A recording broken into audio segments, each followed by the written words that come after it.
There's a saying that the streets don't forgive, and in the world of power, that's truer than ever. Tommy Egan has always been a man of control, the one who calls the shots, pulls the strings, and dictates how the game is played. But in Season 3 of Power Book 4, Force, that control is slipping, not because of his enemies, but because of someone he once called brother. This time, Tommy's biggest threat isn't the feds, or even the rival cartels clawing for Chicago turf. It's Diamond Sampson, the man who once stood beside him, the man who believed in his vision. And now, quietly, the cracks between them are starting to spread like wildfire.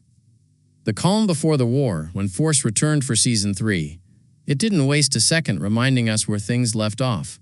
A city torn between alliances and a friendship hanging by a thread. Tommy and Diamond were celebrating a win, at least on the surface. The CBI had become the new Chicago connection, their power cemented across the map. But behind the champagne and the handshakes, there was one truth neither of them could ignore. Tommy lied. In Season 2's finale, Tommy and Diamond made a deal. They'd handle Vic Flynn together after discovering he was snitching to the feds. Tommy assured Diamond that Vic was gone. Problem handled. But in secret, Tommy kept Vic alive.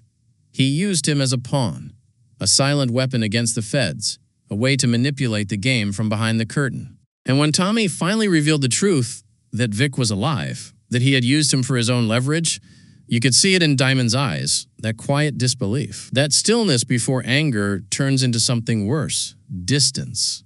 That moment didn't just spark a disagreement, it planted the seed of a war, one that Season 3 is finally letting grow. Brothers Built on Secret's Isaac Keys, who plays Diamond, put it perfectly in his interview with Digital Spy. He said, "In this whole power universe, everybody is struggling for their lane and for power. That's the truth that drives every relationship in Force. Every alliance, every betrayal, every bullet that finds its mark. It all comes back to one thing. Who's in charge and who's willing to fight for it?" Tommy and Diamond have a lot in common. They're both street generals. They both built their empires brick by brick. And deep down, they both want something more than money. They want legacy. But the difference lies in how they plan to get it. Tommy's ambition burns fast and hot. He thrives on chaos, on pushing boundaries, on taking risks no one else would dare. Diamond, on the other hand, moves with patience.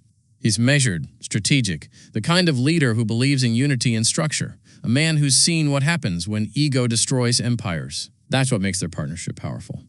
But it's also what makes it fragile. The unspoken rift keys revealed that the tension between Tommy and Diamond is more than just a business dispute. It's a clash of souls. "I think Diamond was still trying to figure out who Tommy really was," he said. "They've got the same goals, but it's the outside things, the love interests, the brother relationship, the streets, and their motives that they just don't communicate about.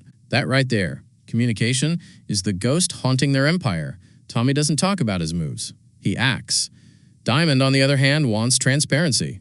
He's a man who believes loyalty should mean truth. But when you mix silence with suspicion in a world built on violence, all it takes is one secret to light the fuse.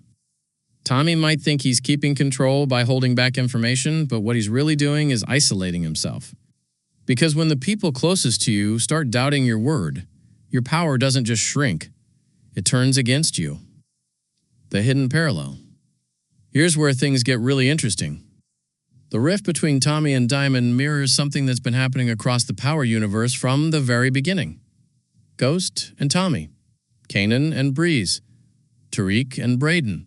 Every great power duo eventually turns on itself. It's the cycle this universe thrives on. Brotherhood born from ambition and destroyed by it. But this time, the betrayal hits differently. Tommy has always been the loyal one, the soldier who stood by Ghost no matter how dirty things got. He's been the one betrayed, the one used, the one left behind. But now, for the first time, Tommy is the one holding the knife. And maybe that's what makes this story so dangerous, not just for Diamond, but for Tommy himself. Because in trying to control everything, Tommy might be repeating the same mistakes that once destroyed his closest friendships. Isaac Keys, insight, even great friendships have rifts. Isaac Keys explained it with a calm honesty that says everything about where Season 3 is heading. Even great friendships have rifts. You have certain conflicts that you need to come back and resolve. The biggest question now is whether Tommy and Diamond can continue to work together, or whether the outside influences will cause the relationship to end. And those outside influences, they're everywhere. There's the Marquez cartel, new players who are smarter, faster, and far more ruthless than the Chicago crews expected. There's Claudia Flynn, whose survival already sent shockwaves through the city. And then there's D-Mac, whose reckless hunger to prove himself could end up being the spark that burns everything down. But under all of that noise, the real danger isn't from the streets. It's from the silence between two men who no longer trust each other. The power of betrayal. Let's be clear. Tommy didn't betray Diamond out of hate. He did it out of strategy. He saw an angle, a way to stay 2 steps ahead of the feds. A move he probably thought Diamond would understand if he explained it. But in the world of power, intent doesn't matter. Perception does. And the perception now is simple. Tommy played Diamond. That's the kind of betrayal that doesn't need words. It lingers in every stare, every tense conversation, every deal that feels just a little too cold. Tommy may not realize it yet, but this kind of fracture doesn't heal with money or victories. It festers. It waits. And when the moment comes, when Diamond finally decides he's had enough of being kept in the dark, that's when everything Tommy built will be tested. The war within power has always been about control. Control of territory, of business, of people. But Season 3 is shifting that theme inward. This isn't about who controls Chicago anymore. It's about who controls themselves. Diamond is learning to navigate his emotions, his loyalty, his faith in a partner who's proven to be unpredictable. Tommy, meanwhile, is learning what happens when every move he makes creates another enemy. The world around them is crumbling, but the real battlefield is their bond. And it's a quiet war. The kind where you don't hear the gunfire until it's already too late. The inevitable showdown. Here's the theory that fans are whispering about. Season 3 is setting up a confrontation between Tommy and Diamond that could rival Ghost and Tommy's fallout from power. But it won't be immediate. The show's too smart for that. Instead, it'll build slowly through subtle moves, quiet betrayals, and rising tension that neither man can fully explain.